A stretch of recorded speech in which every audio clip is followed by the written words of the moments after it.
আমরা এখন রয়েছি তালসারি সি বিচে। বিয়ের পর দূরে কোথাও ঘুরতে যাওয়া হয়নি বলে চলে গেছিলাম শ্বশুরবাড়ির খুব কাছাকাছি একটা জায়গা, তালসারি সি বিচে।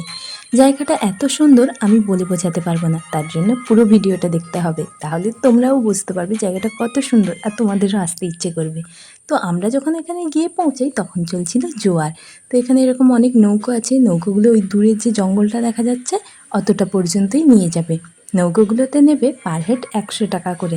প্রত্যেকটা নৌকা ভরে গেলেই ছেড়ে দেয়। ঘোরাবে তোমাকে মোটামুটি আধ ঘন্টা, সমুদ্রের মধ্যে দিয়ে নিয়ে যাবে। একধারে তুমি দেখতে পাবে এই সুন্দর ম্যানগ্রোভ গাছগুলো, যেগুলোর পুরো মাথা পর্যন্ত জল উঠে যায় জোয়ারের সময়।